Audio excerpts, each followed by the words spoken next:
Graça e paz, minha amada igreja. Nessa manhã eu gostaria de convidar vocês a abrirem a palavra de Deus no livro de 1 Samuel. 1 Samuel, capítulo 15. Livro de 1 Samuel, capítulo 15, versículos de 17 a 22. 1 Samuel, capítulo 15, versículos de 17 a 22. A gente tem aqui nessa passagem uma conversa entre o profeta Samuel e o rei Saul. E a palavra de Deus diz assim para a gente: prosseguiu Samuel: porventura, sendo tu pequeno aos teus olhos, não foste por cabeça das tribos de Israel, e não te ungiu o Senhor rei sobre ele? Enviou-te o Senhor a este caminho, e disse: vai, e destrói totalmente estes pecadores, os amalequitas, e peleja contra eles, até exterminá-los. Porque, pois, não atentaste à voz do Senhor, mas te lançaste ao despojo, e fizeste o que era mal aos olhos do Senhor. Então disse Saul a Samuel: pelo contrário, dei ouvidos à voz do Senhor, e segui o caminho pelo qual o Senhor me enviou, e trouxe a Agag, rei de Amaleque, e os amalequitas os destruí totalmente. Mas o povo tomou do despojo ovelhas e bois, o melhor do designado à destruição, para oferecer ao Senhor teu Deus em Gilgal. Porém Samuel disse: tem porventura o Senhor tanto prazer em holocaustos e sacrifícios, quanto em que se obedeça a sua palavra? Eis que o obedecer é melhor do que o sacrificar, e o atender melhor do que a gordura de carneiros. Eu gostaria de convidar nossas professoras e nossas crianças aqui à frente, para a gente orar por elas. Vamos fechar nossos olhos, baixar nossas cabeças, para a gente falar com o nosso Deus? Oremos. Senhor Deus e Pai, bendito seja o Teu nome, Senhor. Bendito seja o Teu nome em toda a terra. Bendito seja o Teu nome na nossa vida. Que nós possamos proclamar, ó Deus, a verdade de que o Senhor é o nosso Rei, o nosso Salvador. Nessa manhã, ó Deus, eu te peço que o Senhor se revele a essas crianças. Use cada um, ó Deus, das suas professoras, para ensinar a elas quem o Senhor é. Que elas cresçam, ó Deus, em sabedoria e graça. Que elas não abandonem os teus caminhos, mas que elas guardem no coração a tua palavra, honrem os seus pais, deem um bom testemunho, ó Deus, em suas escolas para os seus amigos. Que eles saibam quem o Senhor é e vivam a partir disso. Guarda o Senhor em teu nome. E eu te peço mesmo por toda a tua igreja espalhada pela terra. Nos protege de todo o mal. Nos dá coragem, nos dá perseverança, nos dá paciência, para que possamos cumprir a tua vontade da forma devida. Nos ilumina nessa manhã e nos abençoa, ó Deus. Em nome de Jesus que eu oro. Amém.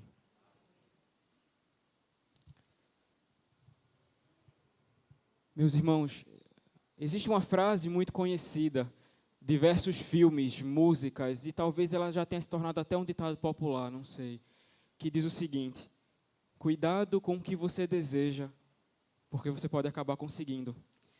E quisera o povo de Israel ter dado atenção a esse conselho ao longo da sua história, ao longo da caminhada com o Senhor, ter refletido um pouco melhor em quais eram as coisas que o coração deles estavam desejando. Em um determinado momento da história, eles desejaram muitas coisas ruins, mas num momento específico, o povo de Israel desejou um rei. Eles queriam um rei igual ao rei de todas as outras nações. Eles queriam ser igual às outras nações. Um rei daquele tipo. E então, naquela época, Samuel estava envelhecendo. Ele exercia o papel de profeta, de juiz e de sacerdote em Israel. Como ele estava ficando mais velho, ele pegou os filhos dele, Joel e Abias, e instituiu eles juízes, para darem continuidade ao cuidado e à liderança do povo.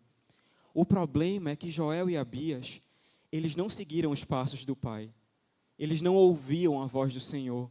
A Bíblia diz para a gente, em 1 Samuel 8, que eles eram avarentos, que eles aceitavam suborno, que eles pervertiam o direito. Essa é a expressão que a Bíblia usa para a gente. E aí os anciãos de Israel se juntaram, foram lá em Samuel e disseram: Samuel, vê só, não vai dar, não tem nenhuma condição. esses dois teus filhos aí não vão dar para nada. A gente quer um rei. E exigiram de Samuel. A gente quer um rei como as outras nações têm. É isso que a gente quer. Samuel não gostou muito dessa conversa. Essa palavra não agradou o coração de Samuel. Mas Samuel orou. Perguntou ao Senhor o que é que o Senhor achava. E o Senhor respondeu. O Senhor disse, Samuel, é um rei que eles querem. Dê a eles um rei. Faça isso. Não é isso que o coração desse povo tanto anseia? E não se preocupe. Não é a você que eles estão rejeitando, é a mim. Desde que eu os tirei do Egito, o povo só faz servir a outros deuses. Eles não me querem como rei. Eles não me querem como Senhor. Então é um rei que o coração deles quer, é um rei que eles vão ter. Pode dar a eles, Samuel, aquilo que eles desejam. Só alerte a eles que esse rei trará muitas consequências para o reino que ele vai instituir. E já consequências diretas. Ele vai exigir muitos tributos. Ele vai exigir que os filhos e filhas do povo deixem suas casas, deixem suas famílias e vão para o palácio servi-lo.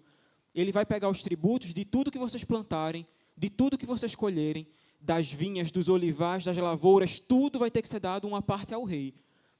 Samuel foi em obediência ao Senhor, disse ao povo, olha, vocês querem um rei?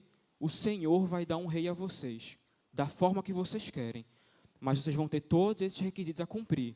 Combinado? E o povo disse, combinado.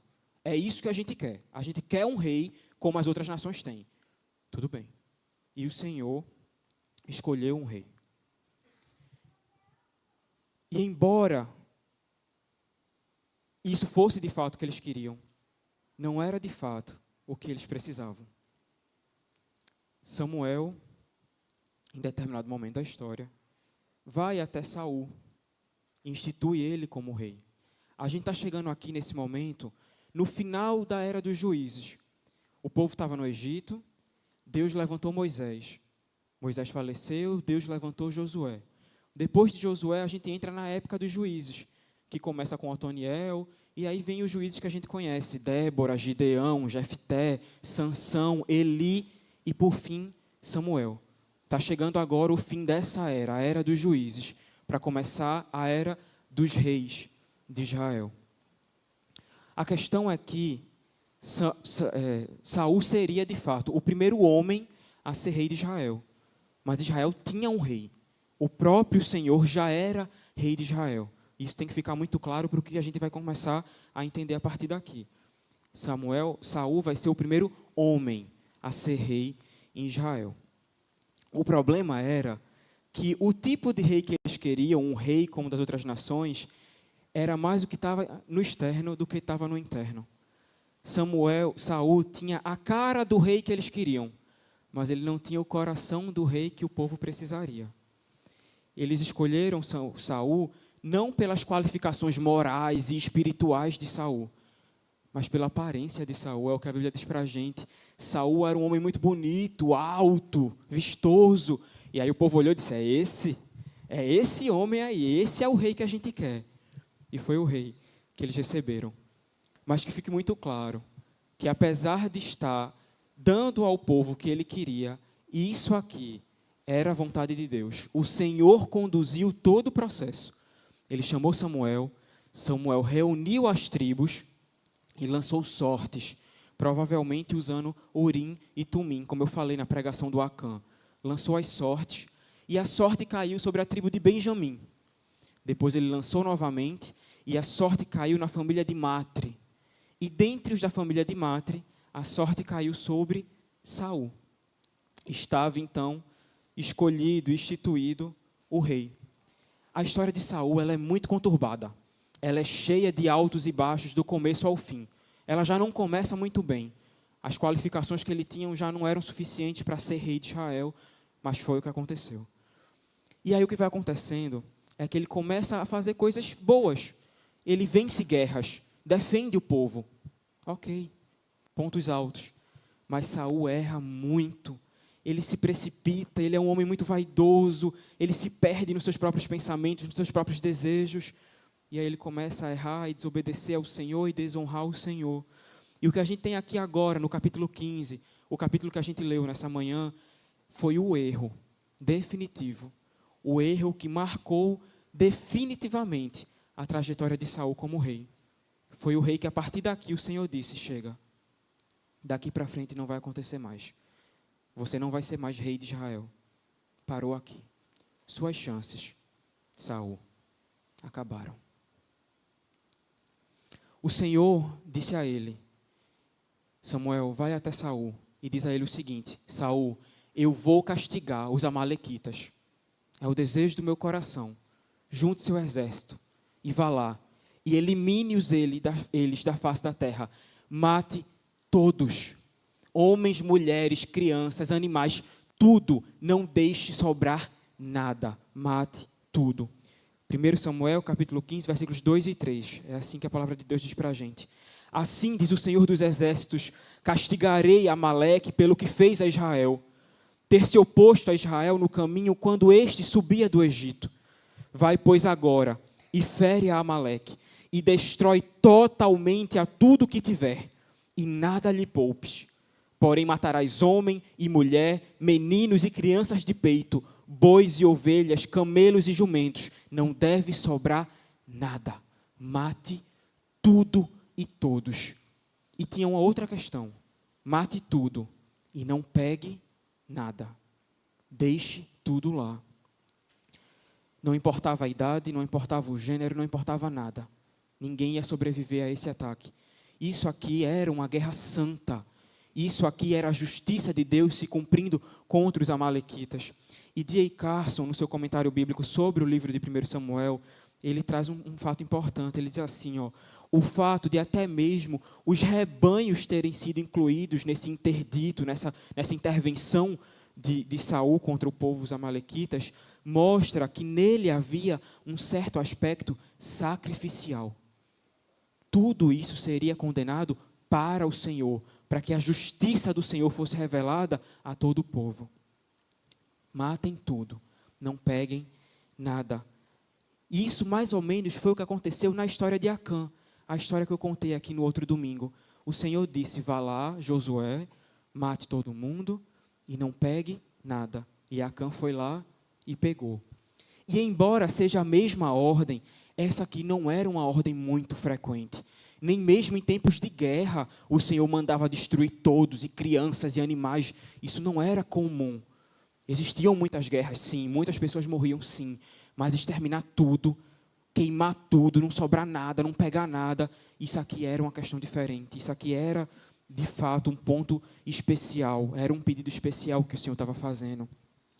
Os amalequitas, para a gente entender melhor o porquê desse pedido, eles tinham algumas cidades construídas e habitavam nessas cidades, mas de forma geral, eles eram um povo nômade. Eles andavam pelo território, principalmente ali no sul de Israel, fazendo fronteira com eles, e eles viviam em pé de guerra, o tempo inteiro. Durante toda a história de Israel, eles estão em guerra com muita gente, mas com os amalequitas de forma especial. E tem uma história, a Bíblia diz para a gente aqui, que eles deviam matar tudo e não deviam pegar nada, porque eles se opuseram, no versículo 2 diz isso para a gente, eles se opuseram ao povo de Deus quando o povo estava saindo do Egito. E vocês conhecem essa história. Vocês podem não estar lembrando, não estar fazendo a relação. Mas lembra de um momento em que Moisés, ele está numa guerra com o povo. Josué está lá no campo, lutando. E aí Moisés sobe num monte. E enquanto ele está com as mãos levantadas, o povo ganha a guerra. Quando ele abaixa as mãos, o povo perde. Lembra dessa história? O povo dessa história, que está lá em Êxodo 17, são os amalequitas. Naquele dia, quando Moisés estava com as mãos levantadas, começou a perder as forças, a baixar os braços, e o povo começou a perder, porque a luta durou o dia inteiro. Aí Arão subiu com Ur, que era o cunhado de Moisés, os dois ficaram segurando os braços deles, até que a luta acabasse e eles vencessem definitivamente. Quando a luta acabou, naquele dia, o Senhor fez uma promessa. Ele disse assim, eu vou excluir o nome de Amaleque da história. Eu vou eliminá-los, não sobrará nada. Naquele dia, o Senhor fez essa promessa. E agora, aqui nessa história, no capítulo 15, era papel de Saul cumprir essa promessa. Exterminar de vez o nome dos amalequitas da face da terra. Então, Saul foi lá, juntou o seu exército, E aqui tem um ponto positivo para Saul. Existia no meio do povo, dos amalequitas, um outro povo, que eram os queneus. E aí Saul disse assim, olha, chamou os queneus e disse, eu vou invadir essa terra aqui, de Amaleque. Como eu falei, eles eram nômades, mas eles tinham cidades. E para vocês entenderem um pouco mais o porquê desse peso, desse juízo, os amalequitas não eram em nível nenhum flor que se cheirasse. Eles eram nômades e quando eles iam de uma terra para outra, imagine que nós, somos o povo de Deus. E temos nossas plantações e nossos rebanhos e a gente vivia dessa forma. Eles vinham para as nossas terras, eles invadiam, eles derrubavam tudo, eles roubavam tudo, roubavam nossos rebanhos, nossas lavouras, não deixavam nada. Eles viviam criando o caos e matando as pessoas e criando confusão o tempo inteiro. Então o Senhor disse, isso vai parar agora. Chega. Então vai lá, Saul, elimina esse povo, cumpre o meu juízo contra os amalequitas. E aí eles vão até a cidade de Amaleque, onde estava o rei dos amalequitas. O nome desse rei era Agag. E eles vão lá, Saul tira os queneus em tom de misericórdia, porque a Bíblia diz para a gente que assim como os amalequitas se opuseram ao povo na subida para o Egito, os queneus foram bons e aí abençoaram o povo. A gente não sabe exatamente a que momento eles estão se referindo, mas um fato que a gente sabe sobre os queneus é que Jetro, o sogro de Moisés, ele era queneu. E, de fato, ele fez muito bem ao povo. Ele aconselhou Moisés, ele definiu as lideranças e ele fez bem ao povo. Então, por isso, os queneus seriam poupados. Então, Saul foi lá e disse, saiam daqui, se preservem, se protejam, porque eu vou matar todo mundo. Um ponto alto na história de Saul, né? Ponto para Saul, porque ele fez uma coisa boa, mas as ações boas de Saul param aqui. Daqui para frente, do versículo 8 em diante, é ladeira abaixo. A começar pelo fato de que, de novo, o Senhor disse, mate tudo e não pegue nada. E adivinha quem foi quem não matou tudo e quem pegou um monte de coisa? Saul. Saul, junto com seu povo. Os versículos 8 e 9 dizem assim para a gente. Tomou vivo a Agag, rei dos amalequitas. Pronto, já começou errado. Era para matar todo mundo. Ele poupou exatamente o rei. Já deixou, pronto, aí já perdeu. Tomou vivo a Agag, rei dos amalequitas, porém a todo o povo destruiu a fio de espada. E Saul, versículo 9, e Saul e o povo pouparam Agag e o melhor das ovelhas e dos bois, os animais gordos e os cordeiros e o melhor que havia, e não os quiseram destruir totalmente. Porém, toda coisa vil e desprezível destruíram. Meus irmãos, às vezes a gente faz isso. Na nossa história, a gente sabe o que o Senhor disse. A gente sabe o que o Senhor requer de nós. Mas a gente escolhe fazer até onde é confortável para a gente. Até onde a gente acha que é suficiente. E foi isso que Saul fez. Ele matou todo o povo. Mas um só, está tudo bem. Um só não vai fazer diferença. A gente destruiu um monte de coisa. Mas esses animais melhores aqui, está tudo bem pegar. Está tudo bem guardar. Mas não foi essa a ordem que o Senhor deu. Gálatas 6, versículos 7 e 8, Paulo diz assim para a gente, não vos enganeis, de Deus não se zomba, pois aquilo que o homem semear, isso também ceifará, porque o que semeia para a sua própria carne, da carne colherá corrupção, mas o que semeia para o Espírito, do Espírito colherá a vida eterna. Saul semeou desobediência e colheu sua rejeição. Ele obedeceu parcialmente ao Senhor, supondo que um posterior sacrifício iria anular, iria compensar essa desobediência, mas não iria. Então a palavra do Senhor veio a Samuel e ele disse, Samuel, Saul não cumpriu com a minha palavra. Vá até ele e diga tais e tais e tais coisas. Samuel ficou irado. Já estava brabo com Saul. Saul só fazia coisa errada. Ainda de madrugada, Samuel sai da sua terra para chegar logo cedo. A primeira coisa de manhã que ele queria fazer era já encontrar Saul e dizer a ele, agora já foi. Agora tuas chances acabaram. E ele saiu de madrugada, foi até Saul. Quando Saul viu Samuel chegando, ele fez, bendito do Senhor. Olhe, fiz tudo, viu?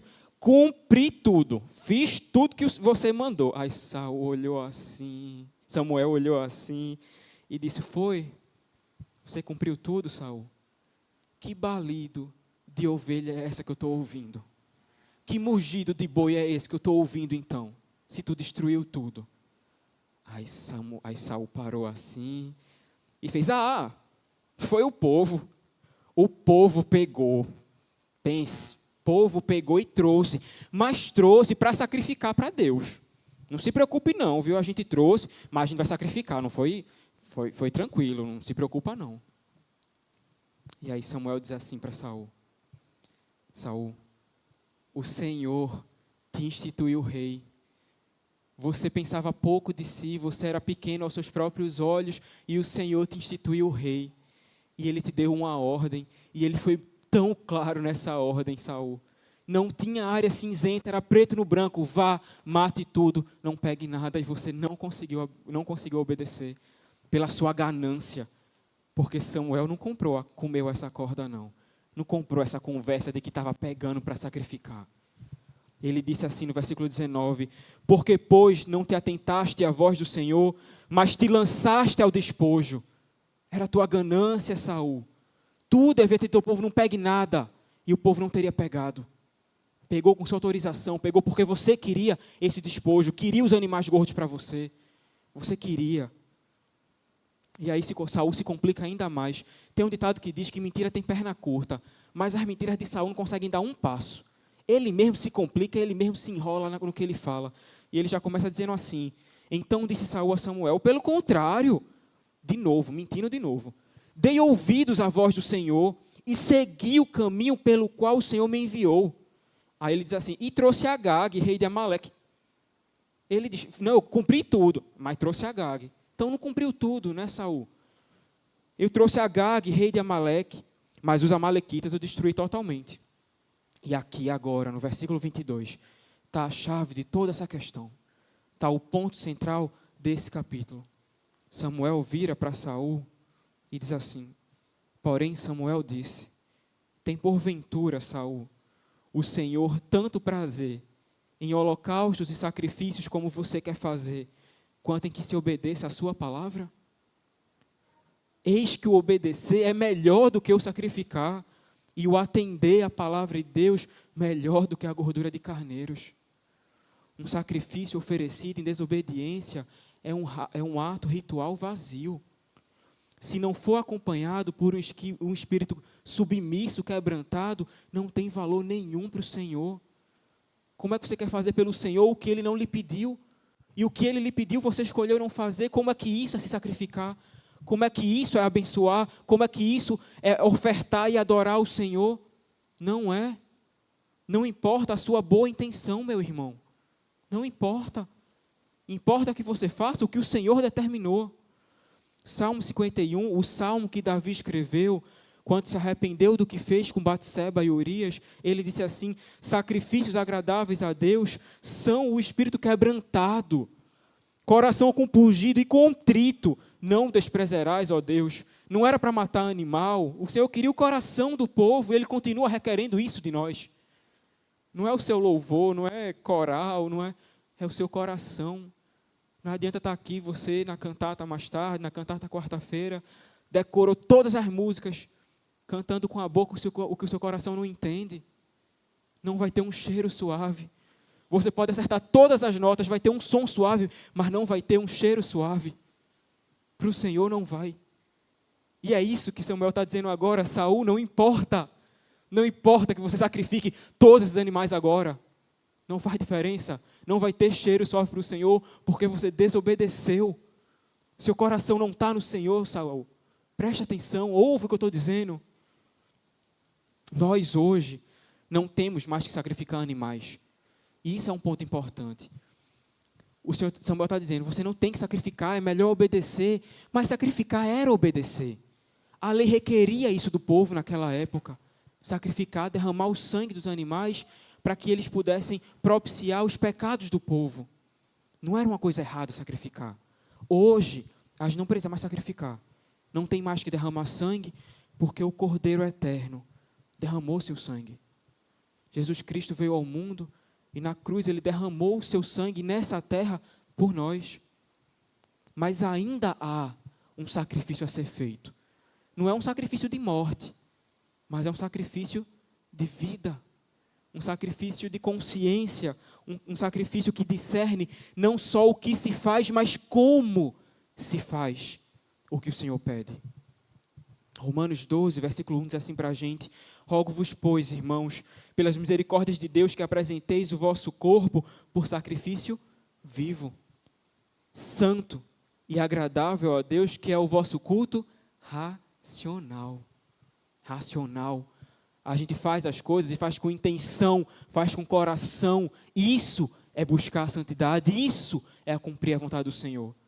Se você dá seu dízimo, mas não dá com alegria para o Senhor, em gratidão por reconhecer que Ele lhe deu todas as coisas em primeiro lugar, de que vale seu dinheiro para o Senhor? O Senhor que é dono de toda a prata e de todo o ouro, de todas as coisas que existem nesse mundo, o Senhor criou. Do que adianta o seu dinheiro? Seus 100 reais, 1.000 reais, 10 mil reais, o que importa é isso para o Senhor? Se não for dado com o coração. Do que adianta fechar os olhos, bater palma, levantar as mãos, cantar com a boca coisas que seu coração não entende? De que adianta? Vim todos os domingos, sentar nesses bancos, ouvir a palavra, e não guardar essa palavra no coração, de que adianta? Não ouvir com reverência, com temor, ficar cansado, esperando, pensando que o culto é para você ser entretido. A pregação de hoje vai ser nesse livro de novo. Lá vai o pastor de novo com essa história. Lá vem o seminarista de novo. O culto a Deus não é para você se entreter, é para você prestar culto. Você vem aqui para isso. Dedicar ao Senhor seu tempo, sua adoração sincera, santa. E é isso que Samuel está dizendo. O que é que adianta matar os animais agora, Saul? Se você não obedece, se você não entende a palavra de Deus. O sacrifício e o holocausto, como eu falei, naquela época eles eram requeridos. Mas eles eram requeridos quando eles eram apresentados a Deus de forma sincera. Não existia outra forma disso acontecer para que o Senhor aceitasse. E não foi de fato o que aconteceu. Saul finalmente pôde reconhecer o que ele tinha errado. Ele mentiu 2 vezes, mas no versículo 24 ele diz: beleza, eu assumo, errei, pequei contra o Senhor. Versículo 24 diz assim para a gente: então disse Saul a Samuel: pequei, pois transgredi o mandamento do Senhor e as tuas palavras. Mas vê o que ele diz aqui: porque temi o povo e dei ouvidos à sua voz. Um pecado que ele vai se esgueirando, discreto, silencioso, temor a homens. Saul desobedeceu ao Senhor porque ele temia os homens. Porque temia o povo e dei ouvidos à sua voz, foi que eu peguei os animais. Temor a homens é um pecado terrível. É um pecado que ele vai desfazendo a verdade do Senhor no nosso coração, aos poucos. Porque a gente se preocupa com o que vão pensar, com o que vão dizer. E isso vai crescendo, crescendo, se enraizando como uma erva daninha. E quando a gente vê, a gente começa a pensar: não, mas o Senhor pediu isso, foi. Mas estão me olhando, vão me julgar, vão falar de mim, vão me condenar, vão me perseguir. E a gente começa a fazer negociações com o pecado. E dizer: não, peraí, eu vou fazer até aqui. Até aqui está bom. Daqui para lá eu não faço mais não precisa. Até aqui é suficiente. Mas essa história mostra para a gente que até aqui não é suficiente. Para o Senhor não é. E Saul insiste. Ele tenta dissuadir Samuel de todos os jeitos. Diz: não, Samuel, peraí, Samuel, calma, vamos ver, vamos ter calma, me perdoa, vamos ali adorar o Senhor. Samuel diz: as chances acabaram, Saul. Você errou muito, você teve muitas chances. Acabou. E ele deixa muito claro, versículo 29, Samuel diz assim: também a glória de Israel não mente, nem se arrepende, porquanto não é homem para que se arrependa. Isso vai acontecer, Saul. O Deus de Israel não mente, não se arrepende. Ele disse, está dito, vai acontecer. Você não será mais rei de Israel. Essa profecia aqui, essa ordem de Deus não se cumpriu de forma imediata. A gente está no capítulo 15. A gente vai caminhar até o capítulo 31. É o último capítulo do livro de 1 Samuel. É aqui que, de fato, Saul morre. Mas nesse meio tempo, o reino de Saul vai entrar em declínio. E começa a entrar em ascensão o reino de Davi. O capítulo 16 já é Samuel indo até a casa de Jessé para ungir Davi como rei. As coisas vão acontecendo aos poucos, mas elas vão acontecer. É isso que Samuel está dizendo. O Senhor não mente. Vai acontecer. Já acabou as suas chances. Então, mais uma vez, Saul diz no versículo 30, pequei. Honra-me, porém, agora diante dos anciãos do meu povo e diante de Israel. Preste atenção aqui, meu irmão. Vê só. De novo, ele está dizendo, não, eu reconheço, eu pequei. Mas vamos lá, Samuel, diante dos anciãos, diante do povo, e me honra diante deles. Está vendo como tudo na cabeça de Saul, tudo no coração de Saul é sobre Saul. A preocupação dele agora, ele está dizendo, tá, eu errei, mas vamos lá para o povo não ficar pensando que tu me deserdou aqui, que tu me deixou. Vamos lá fazer uma ceninha. Tudo no coração dele é sobre ele. E ele diz assim, ó, diante dos anciãos do meu povo. Ele não diz do povo do Senhor, ele diz do meu povo. Mas pior do que isso, é o que ele diz depois. Volta comigo para que adore o Senhor, teu Deus. Essa é a terceira vez que Saul se refere ao Senhor dessa forma diante de Samuel. O teu Deus, vamos lá adorar o teu Deus. E ele estava certo. O Senhor não era o Senhor da vida de Saul. Não era. E Samuel volta, ele aceita voltar com Saul, mas não para cumprir o desejo do coração de Saul de ser aclamado pelos anciãos. Samuel volta porque existia uma pendência. Qual foi a ordem? Mate tudo, mate todos, não pegue nada. Mas uma pessoa sobreviveu. Agag ainda estava vivo. Então Samuel volta com Saul. Mas para finalizar a ordem do Senhor, ele manda chamar Agag. E Agag vem todo confiante. Se passou um tempo, não me mataram até agora, oxe. Escapei. Escapou não. Não escapou do juízo do Senhor. Agag vem, Samuel mata Agag, cumpre o juízo do Senhor. E a partir desse dia, a Bíblia diz para a gente que Saul e Samuel nunca mais se viram. Tudo que acontece a partir daqui é só Saul tomando suas decisões erradas, se prejudicando, levantando inimigos contra si, levantando-se contra seus próprios filhos. Tem uma hora que Saul se precipita, faz um voto que levaria à morte de Jonathan. Ele depois tem ciúmes de Davi, aqueles ciúmes absurdos, que ele fica tentando matar Davi de todo jeito, e ele vai se complicando, e a coisa vai piorando, até que no final da sua história, no capítulo 31, ele morre, ele se suicida, e a vontade de Deus se cumpre também. O juízo de Deus se cumpre. Ele conheceu o Senhor e ele escolheu não obedecer. Ele ouviu a voz do Senhor e escolheu não seguir esse direcionamento. E o fim de Saul é esse. Para a gente ver que, de fato, as aparências enganam. Era o rei que eles tanto queriam. Não era o rei que eles precisavam. E nessa manhã, meus irmãos, tem 3 lições que eu queria compartilhar com vocês sobre tudo isso que a gente conversou até aqui. A primeira lição é de que o Senhor tem nos dado muitas chances. Muitas. Ele é bom, Ele é compassivo, Ele é abundante em benignidade, Ele perdoa pecado após pecado, mas uma hora as chances acabam e a conta chega. E pode estar muito perto das suas chances acabarem. Então, meus irmãos, tenham muito cuidado. Tem algum pecado que você precisa abandonar, abandone. Não negocie com o pecado.